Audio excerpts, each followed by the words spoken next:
अप्पा, मला या बंधनातून मुक्त करा. मी हा विवाह नाही करणार.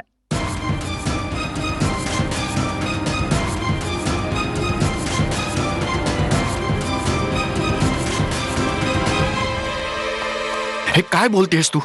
श्रीमंत सरकाराने या संबंधाचा स्वीकार केलाय. नाही अप्पा, त्यांनी केवळ माझ्यासाठी या संबंधाचा स्वीकार केलाय. अपमान तर आजोबांचाच केला जातोय. नाही बेटा, आमच्या महाराजांनी श्रीमंत बाजीरावांचा अपमान नाही केला. इथे वरात न आणण्याची कित्येक राजनैतिक कारणं आहेत. तर काय अशा प्रकारे आमच्या आजोबांचा अपमान केल्याने झाशी नरेशांची समस्या सुटणार आहे का? मी माझ्या आजोबांशिवाय कुठेही नाही जाणार.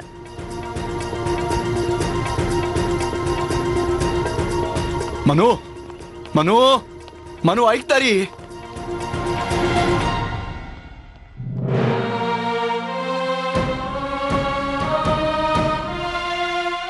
क्षमा करावी तात्याजी, परंतु ही जेव्हा निश्चय करते तेव्हा तिला मनवणं खूपच कठीण जातं. परंतु आपण चिंता करू नये. मला पूर्ण विश्वास आहे श्रीमंत सरकार तिची समजूत काढतील. आपण सत्यच सांगतात मोरोपंजी. आम्ही मणिकर्णिकेचं श्रीमंत बाजीराव पेशव्यांवरचं अगाध प्रेम आमच्या डोळ्यांनी पाहिलंय.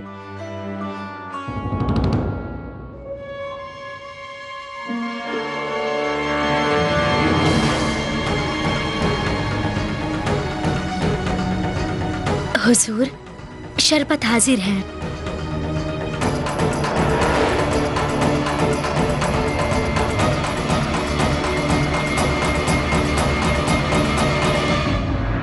ते पानांचे देठ सरळ कर. ते बघ त्या तिथे सरळ कर. अगं अगं शांता, इथे नाही, ते वेगळं ठेव तिथे. ठाऊक आहे, हा लाडू मुख्य लाडू आहे. परंपरेनुसार याचा पहिला स्वाद वरदेव घेत असतो. बघा श्रीमंत सरकार, सगळा शकून तयार आहे.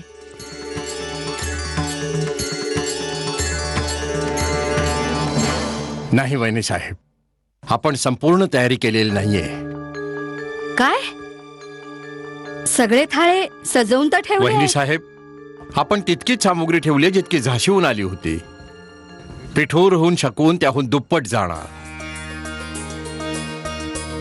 तात्या, शीघ्र व्यवस्था करा आणि हे सर्व घेऊन तुम्ही झाशीला जावं. जी श्रीमंत.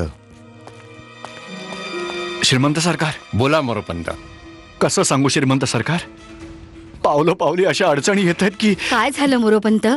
तात्या दीक्षितांनी काही समस्या उत्पन्न केली? नाही नाही वहिनी साहेब, ते सगळे अत्यंत प्रसन्न आहेत. परंतु आता मनूने विवाहाला नकार दिलाय. काय? आपण हसत आहात? झाशीहून आलेल्या अतिथींवर काय परिणाम होईल? वहिनी साहेब, आपण चिंता करू नये. मी सर्व सांभाळून घेईन. तात्या, मनू कुठे आहे? श्रीमंत, मला ठाऊक आहे. ह्या वेळेस मनू कुठे असेल ती.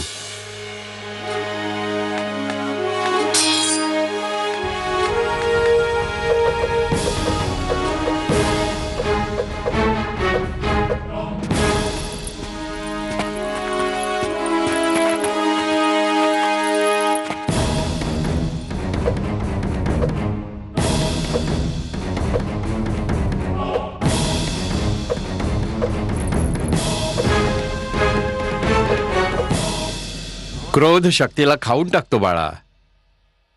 माझ्यापाशी ये.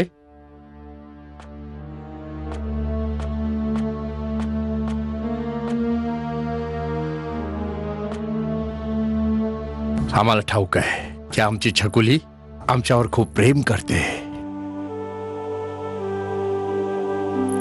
तिला आमचा अपमान सहन नाही झाला. जो तुमच्या स्वाभिमानावर प्रहार करेल, मी त्याच्यासोबत कशी राहू शकेन?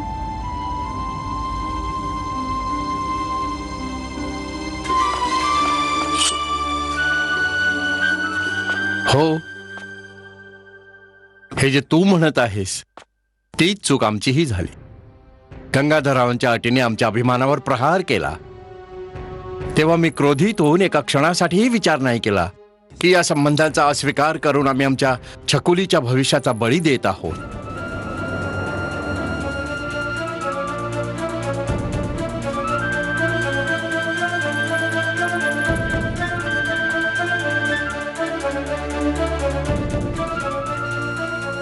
हे बघ बाळा, अहम, अहंकार, मद, लोभ हे मनुष्य स्वभावाचे पैलू आहेत.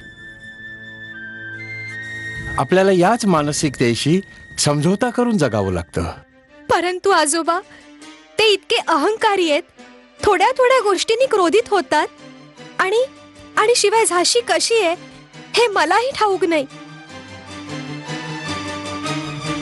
आणि तुम्ही मला एकटीला तिथे पाठवताय.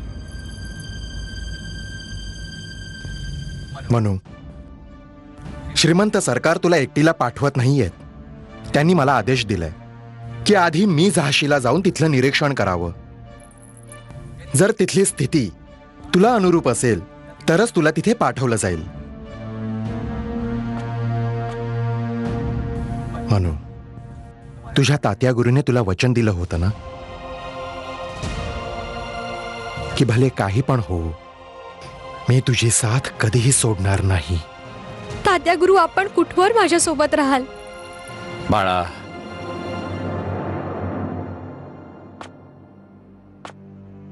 हे बघ बाळा, प्रत्येक कन्येला एक ना एक दिवस आपल्या पित्याचं घर सोडून जावंच लागतं. अगं, कन्या तर परक्याचं धन आहे. इंदूचंच बघ, तिला स्वतःला आमच्या बरोबर किती सुरक्षित वाटत असे. एकदा सासरी निघून गेली तर तिथल्याच रंगात रंगून गेली. आजोबा, तिथे जाऊन पण मी परकीच राहिले तर? नाही बाळा, माझा तुझ्या प्रतिभेवर पूर्ण विश्वास आहे. लोकांच्या हृदयात स्थान निर्माण करणं तुला येतं. आणि हे बघ, तुझ्या सोबत आमच्या छकुलीच्या सोबत बाजीरावाचं नाव जोडलेलं आहे.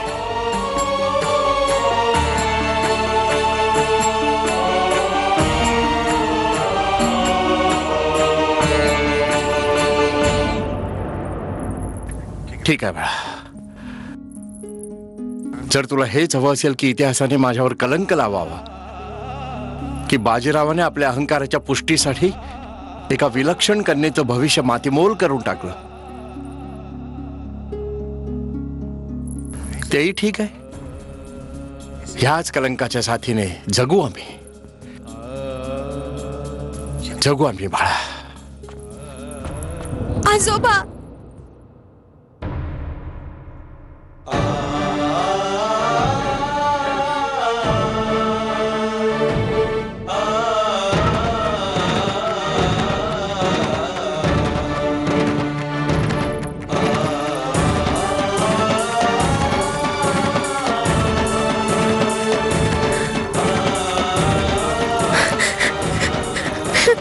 मी आपल्याला कधी नाही म्हणू शकेन? सांगा मला.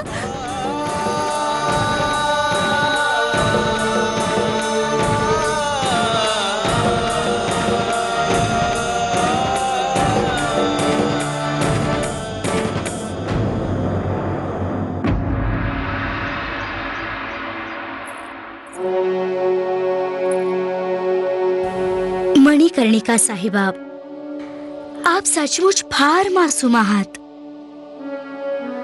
माझी आपल्याशी काही दुश्मनी पण नाही. बस आप चुकीच्या वेळी चुकीच्या जागी आहात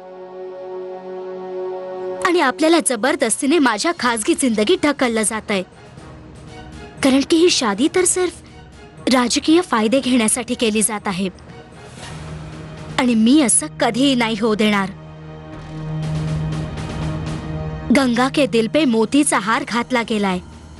शादीचा फैसला करणं वेगळी गोष्ट आहे आणि शादी होणं वेगळी गोष्ट आहे. त्यांच्या दिलाची राणी तर मैं ही बनूंगी.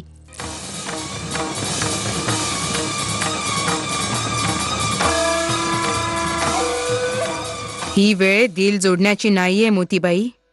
शत्रूला कधी सहानुभूती नाही दाखवली जात. अशा प्रकारे कमजोरीचा मुजाहिरा करशील तर सगळा खेळ खत्म. मग गंगाधर राव तुझा कधी नाही होऊ शकणार. तिला प्रेमाच्या नजरेने नव्हे, दुश्मनाच्या नजरेने पहा. जेव्हा झाशीची राणी बनशील तेव्हा सगळी दुनिया सलाम करेल. माझी तर त्यांच्या दिलाची राणी बनायची इच्छा आहे. आणि त्यासाठी मला काही करावं लागलं तरी मी करेन.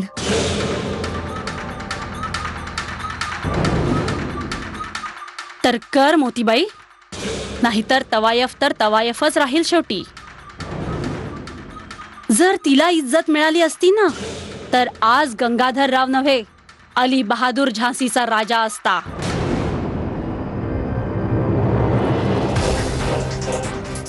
मला तख्तोताजची राणी बनायचं नाहीये.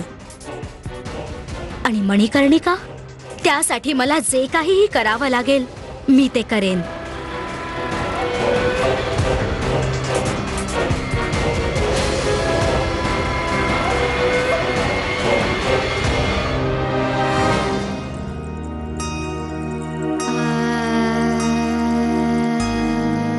श्रीमंत सरकारांनी महाराज गंगाधररावांची अट मान्य केली आहे, परंतु आमच्या श्रीमंत सरकारांची पण एक अट आहे. ते स्वतः या विवाहाला उपस्थित राहू शकणार नाहीत.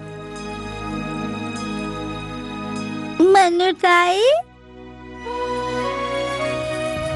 काय झालं प्राची? मनुताई, तू निघून जाणार, मग आम्ही एकट्या पडणार. नाही प्राची, आम्ही तुला सोडून कुठेही नाही जाणार.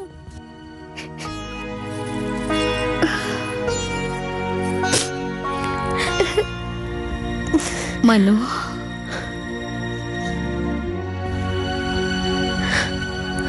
हो, मी नाही जाणार, नाही जाणार, नाही जाणार. मनु,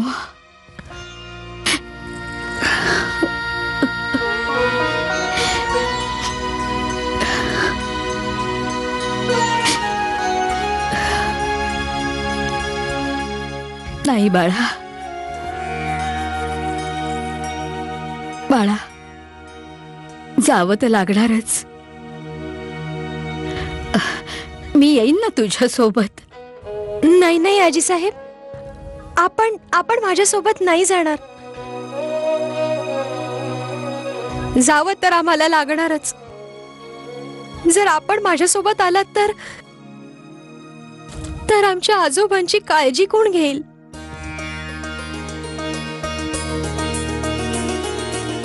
आता आम्हाला दिसतंय की आमची मनू खरोखरच मोठी झालीये.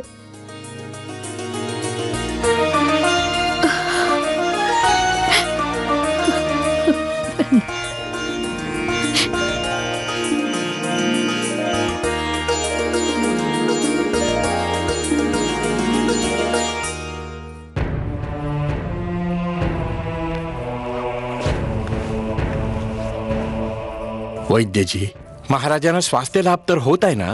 प्रधानमंत्रीजी, सेवकास काळ्या ज्वराची लक्षणं दिसत आहेत. तर मग उशीर का करताय वैद्यजी? लवकर एखादी दवा द्या. औषध आहे साहेबा. हा लेप आहे, परंतु हा लेप महाराजांच्या तळव्यानं चोळला गेला तर काळ्या ज्वराची लक्षणं समाप्त होऊन जातील. महाराजांना शीघ्र स्वास्थ्य लाभ होईल. परंतु परंतु काय वैद्यजी? प्रधानमंत्रीजी, जो हा लेप त्यांना चोळेल तो या ज्वरानं प्रभावित होऊ शकतो.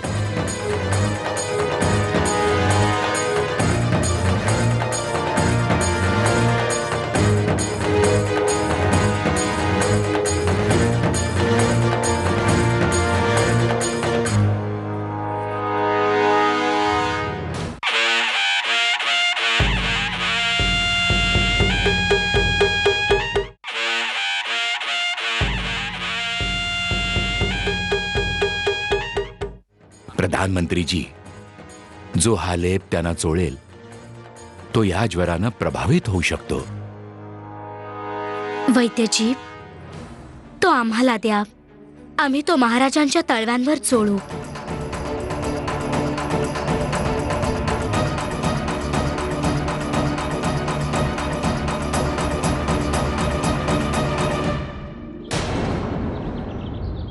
श्रीमंत सरकार, आपण शकुनाचा स्वीकार करून या सेवकाची लाज राखलीत, त्यासाठी आम्ही आभारी आहोत. अन्यथा आम्ही झाशीत तोंड दाखवायच्या योग्यतेचे राहिलो नसतो.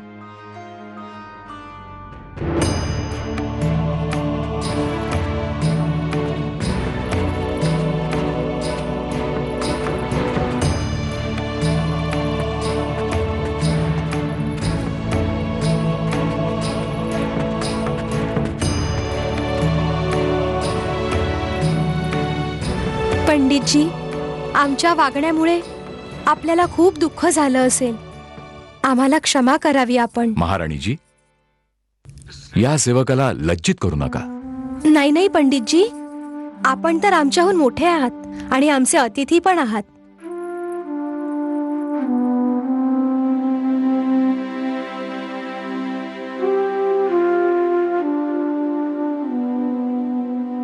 आजोबा,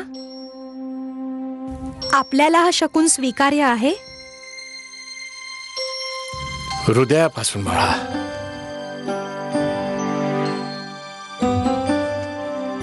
चल बाळा.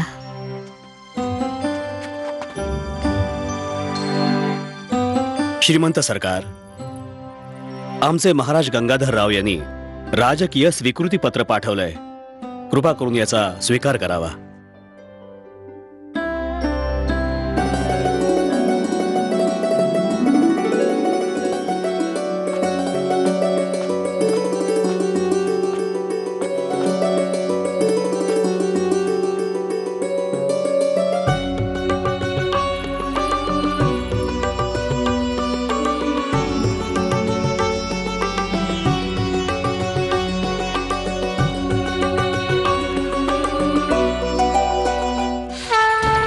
इथेच स्नान करत होते, अगदी आपसूक माझ्या गळ्यात येऊन पडलं. जर कुणा कुमारिकेला दुर्गा मातेचा हार मिळाला तर तिला चांगला वर प्राप्त होतो.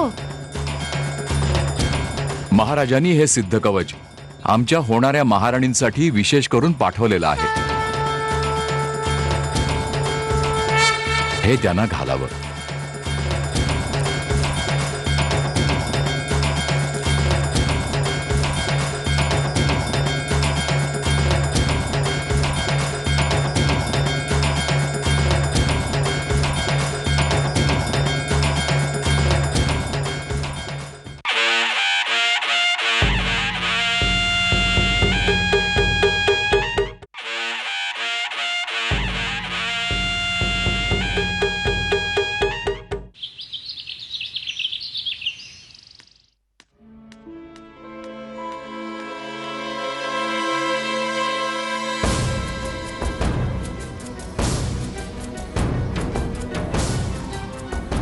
पदर पसर मोतीबाई.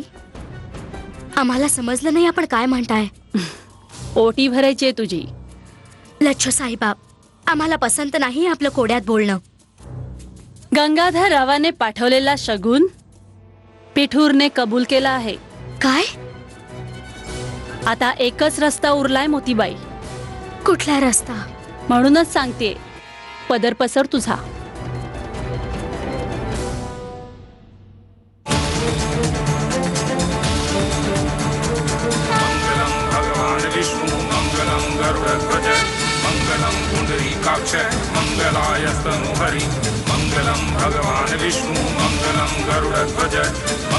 झांसीच्या तख्ताला वारीस हवाय आणि तो वारीस तूच देशील. सौभाग्यवती भव, पुत्रवती भव.